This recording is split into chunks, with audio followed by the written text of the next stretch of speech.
नमस्कार दोस्तों, अंगिरा ज्योतिष पीठ के चैनल में आपका स्वागत है। दोस्तों, आज हम एक बहुत ही प्रॉस्पेरस, बहुत ही प्रॉमिसिंग और एक राइजिंग पॉलिटिशियन की बात करने वाले हैं। आप लोगों ने मेरे थंबनेल में देख लिया है कि मैं किस पॉलिटिशियन की बात करने वाला हूं। ये व्यक्ति मेरा एक फेवरेट पॉलिटिशियन है 2024 के इलेक्शंस में, क्योंकि जब से मैंने इस पर्सनालिटी के बारे में पढ़ा है, सुना है, तब से मेरी एक बहुत बहुत जिज्ञासा थी कि इस व्यक्ति की जन्मपत्री कहीं से मुझे प्राप्त हो, मिले तो इस कुंडली को मैं एनालाइज करूं।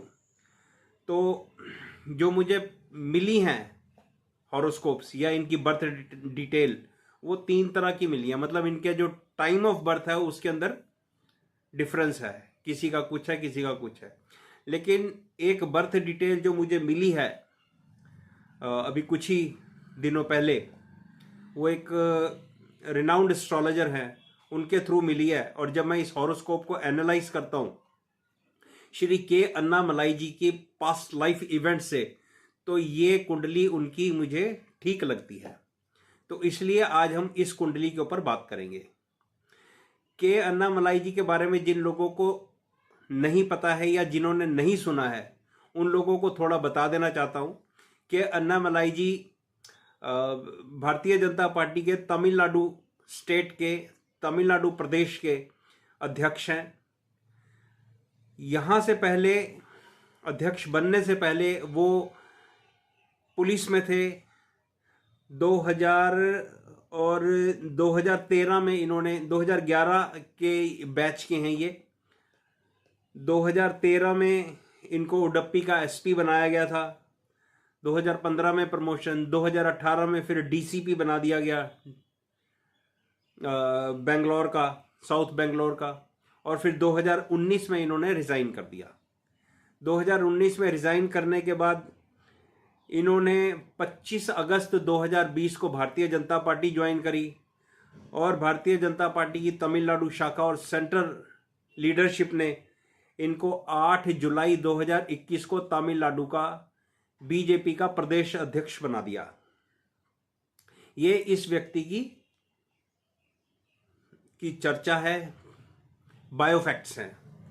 और इनकी एजुकेशन बीटेक इन्होंने की मैकेनिकल में और एमबीए करी मार्केटिंग में। तो ये इस व्यक्ति के बायोफैक्ट्स हैं जो कुंडली में आप लोगों के सामने अब रखने जा रहा हूं। उस कुंडली पर इस व्यक्ति के बायोफैक्ट्स बिल्कुल ठीक उतरते हैं, जितनी मुझे नॉलेज है।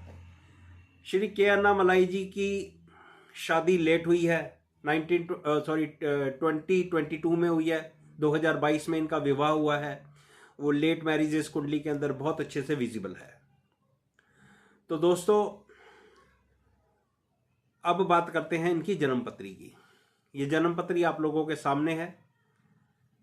कन्या लगन की कुंडली है। कन्या लगन की कुंडली में सेकंड हाउस में आप लोग देख रहे हो मंगल और शनि का योग है। 4th हाउस में अपनी राशि का बृहस्पति है। 9th हाउस में सूर्य, शुक्र, राहु और बुध है। और 11वें घर का स्वामी 11वें घर में है। ये इनकी कुंडली आप लोगों के सामने लगी हुई है। कुंडली के राजयोगों की बात करेंगे। जो विशिष्ट राजयोग हैं बस उन्हीं की बात करूंगा, नहीं तो फिर कुंडली लंबी, एनालिसिस लंबा हो जाएगा।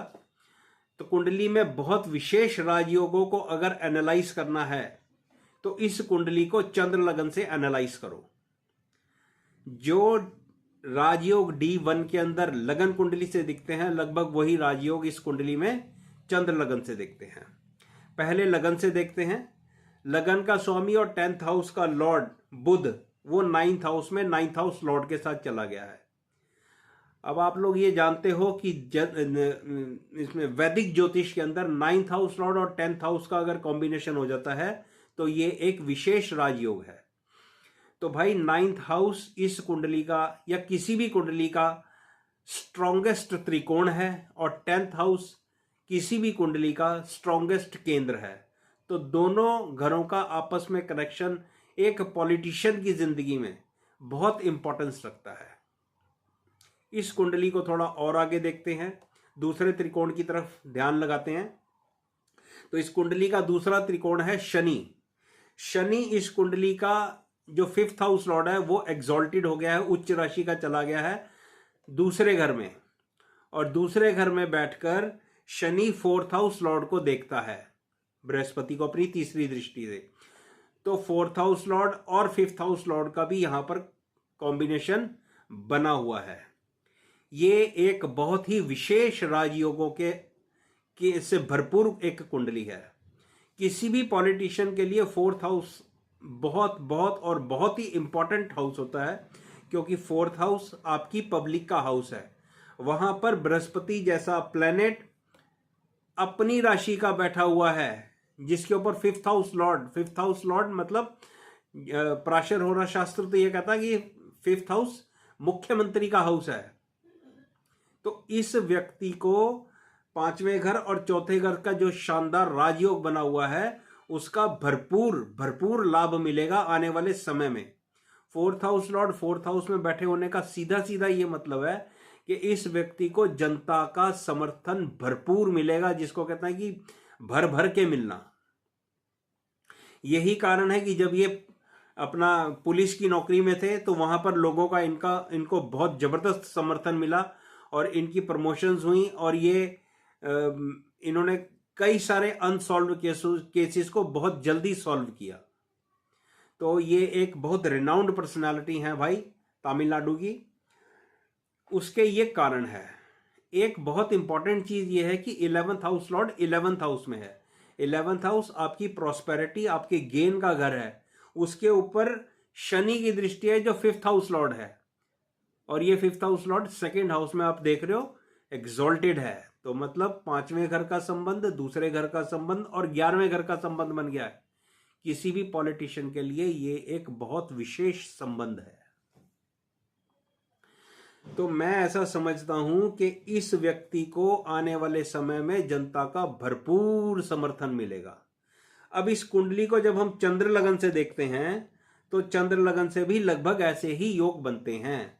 फिफ्थ हाउस लॉर्ड मंगल है जो फोर्थ हाउस में आ गया है, और फोर्थ हाउस के अंदर सेवंथ हाउस लॉर्ड एग्जॉल्टेड हो गया, सेवंथ और एट्थ हाउस लॉर्ड एग्जॉल्टेड हो गया, मतलब 10th हाउस लॉर्ड की 10th हाउस पर दृष्टि है एक अच्छे राजयोग के अंदर। तो चंद्र कुंडली भी लगभग वैसा ही दिखा रही है जो इस व्यक्ति की लगन कुंडली दिखा रही है। एक और बहुत इंपॉर्टेंट चीज है कि बृहस्पति, चंद्र लगन से हम कुंडली देख रहे हैं, बृहस्पति छठे घर में जाकर अपनी राशि का जो सर्विस का स्थान है पॉलिटिशियन के लिए, जो कंपटीशन का स्थान है, वहां से 10th हाउस को देख रहा है। तो मेरे हिसाब से, मेरी बुद्धि के अनुसार, ये जन्मपत्री एक बहुत विशेष और बड़ी जबरदस्त जन्मपत्री है, जो ये दिखा रही है कि आने वाले समय में श्री अन्नामलाई भारतीय जनता पार्टी के बहुत बड़े चेहरे हो सकते हैं। भारतीय जनता पार्टी के लिए ये एक आशा की किरण है, जो तमिलनाडु में भारतीय जनता पार्टी का झंडा ऊंचा नहीं, काफी ऊंचा लेकर चलने वाले हैं। कुंडली में दशाओं की बात करें तो इस वक्त इनको शुक्र की महादशा चल रही है, और शुक्र की महादशा में इनका बुध का अंतर चल रहा है, और मई 2024 को इनका केतु का अंतर शुरू हो जाएगा। तो मतलब केतु इनकी कुंडली में अच्छी पोजीशन में 3rd हाउस में है, और D9 के अंदर केतु की पोजीशन काफी अच्छी है, और 3rd house Lord 5th house Lord के साथ है। तो मतलब राजनीतिक सफलता तो इनको मिल जाएगी, लेकिन केतु स्ट्रगल करवाता है, अपना घर भी छुड़वा देता है, ट्रैवलिंग करवाता है, मेहनत करवाता है। 3rd हाउस में बैठा हुआ है तो ये इनसे मेहनत खूब कराएगा, और कई सारी प्रॉब्लम्स भी इनके रास्ते में आएगी जिसको ये ओवरकम कर जाएंगे, क्योंकि D9 और D10 में केतु की पोजीशन काफी अच्छी है। जहां तक मैं समझता हूं इनकी दशा जुलाई 2025 से सूर्य की शुरू होगी। ध्यान दें, जुलाई 2025 से इस व्यक्ति की सूर्य की दशा शुरू हो रही है। ये सूर्य की दशा अन्नामलाई के लिए प्रॉस्पेरिटी के सारे रास्ते खोल देगी। उसके बाद फिर चंद्रमा की 10 साल की दशा लगेगी, जो 11th हाउस लॉर्ड है और 11th हाउस में ही है। मतलब 2-3 दशाएं इनको लगातार ऐसी मिल रहे हैं, 20-25 साल इनको ऐसे मिल रहे हैं कि ये आदमी प्रॉस्पेरिटी के रथ पर या प्रॉस्पेरिटी के हेलीकॉप्टर पर या हवाई जहाज पर बैठकर राज करने वाला है। तो भारतीय जनता पार्टी के लोग अगर इस व्यक्ति को अपने साथ चेरिश कर सके, अपने साथ संजो कर रख सके, अपनी आइडियोलॉजी के अंदर इस व्यक्ति को एब्जॉर्ब कर सके, तो ये व्यक्ति भारतीय जनता पार्टी के लिए एक उच्च पद प्रतिष्ठित व्यक्ति हो सकता है। It may be high chair, high portfolio in central government. High portfolio बोल रहा हूं, ऐसा छोटा मोटा नहीं बोल रहा हूं। और स्टेट चीफ मिनिस्टर भी हो सकते हैं। मतलब ये ऐसे कॉम्बिनेशन है, ये हाई चेयर पे नहीं लेकर जाएंगे। ये व्यक्ति छोटी चेयर के लिए इस संसार में नहीं आया है। तो ये भाई दोस्तों, राजयोगों को मैंने आप लोगों के सामने रखा। आशा है जो कुछ मैं जिस तरह से मैं आपको बताना चाहता हूं या कहना चाहता हूं, आप लोगों को मेरी बात समझ आई होगी। तो भाई जिनको मेरा वीडियो अच्छा लगे लाइक शेयर कर देना, जिनको अच्छा लगे तो भाई कर देना सब्सक्राइब। कुछ कुछ लोग कर देते हैं, कुछ कुछ नहीं करते, आप लोगों की इच्छा है बाकी। ठीक है दोस्तों, तो ये मेरा अन्नामलाई जी की कुंडली पर एक छोटा सा एनालिसिस। धन्यवाद वीडियो देखने के लिए। आगे भी कुछ इस तरह के पॉलिटिशियंस के हॉरोस्कोप के ऊपर मैं वीडियो बनाता रहूँगा।